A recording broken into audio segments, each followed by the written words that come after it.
Udah ya? Oke. Jadi motion study itu studi gerakan, kita itu harus belajar bagaimana kita melihat produktivitas pekerja dengan mempelajari elemen pekerjaan atau task dia, tugas yang dilakukannya. Karena apa? Karena operator, pekerja yang ada di perusahaan itu monoton. Ini tuh wajib dilakukan, itu wajib dilakukan. Yang beda hanya produknya, varian produknya. Ya, misalkan iPhone itu kan ada iPhone yang sekarang iPhone apa? 15, 16 dan 15 itu hampir sama kan? Tapi ada sedikit partnya yang membuat dia berbeda.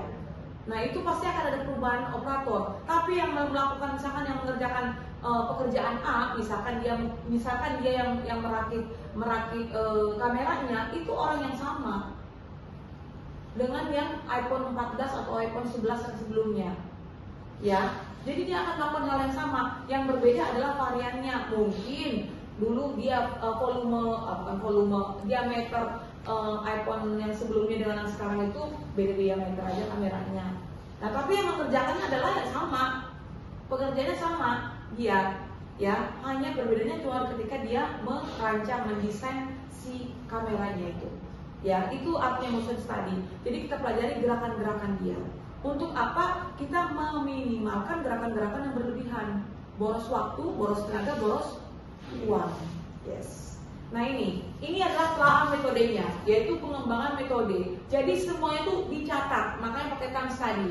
Saran ibu sama kalian ketika kalian nanti mengawasi yang tadi adalah kalian catat dulu elemen kegiatannya.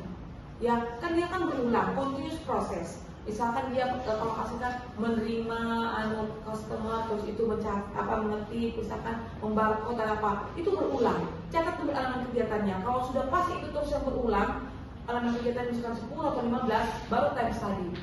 Ya, baru time study. Makanya 30 kali ibu pengambilan datanya ya, 30 kali. Oke? Kenapa? Supaya datanya akurat selalu. Oke? Nah, secara sistematis kita melihat hal-hal yang dilakukan orang. Sama kayak kalian sekarang. Kelihatannya aja kalian cuma menonton lihat ibu, tapi banyak faktor. Risma misalkan buku mungkin mencatatnya. Ya, kalau memperhatikan ibu, mendengarkan, mencatat. Misalkan apa lagi? Kalau mereka mungkin cuma gini gitu kan, terus memperhatikan, ya. Ibu misalkan menjelaskan, ngomong, lalu nanti ganti slide, pelan tombol, hal-hal kecil gitu itu diperhatikan. Itu orang teknik industri. Makanya kalau kalian jadi sarjana teknik industri, lulus dari sarjana teknik industri, kalian bisa memperkirakan, prediksikan waktu pekerjaan kalian. Kalau ibu naik motor dari Banjarbaru ke sini setengah jam, 30 menit. Kalau naik mobil 40 menit. 40 sampai 40 menit, kecuali ada macet ya atau apa. Itu kalau rata-rata segitu setengah jam ibu. Jadi kalau ketika ibu kan setiap pagi olahraga, jadi ibu tahu nanti jam 11 ibu harus prediksikan untuk jam berapa hari itu sampai dengan kecepatan ibu rata-rata sekitar 60 sampai 30 km per jam. Nah, kalian juga bisa memprediksikan gitu.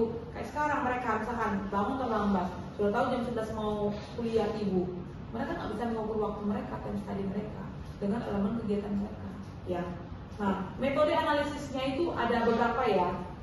Jadi ketika kita menelaah sistem kerja, yang kita amati itu peran pekerja, material yang digunakan, karena pekerja itu pakai mesin, ya.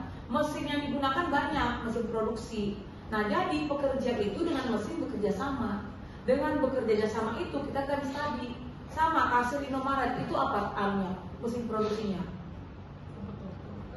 Komputer, barcode. Kalau yang membuat kopi di Point, apa mesin produksinya, mesin kerjanya? Mesin kopinya, ada uncupnya, ada sedotan atau apa, itu anunya dia, alat yang digunakan, mesin dan peralatan dengan lingkungan fisik kerja. Lingkungannya bagaimana? Kan harus amati juga nanti, apakah dia nyaman di situ, apakah kepanasan, apakah terlalu bising, ya. Jadi sistem kerja itu pengaruh dari 4 bagian.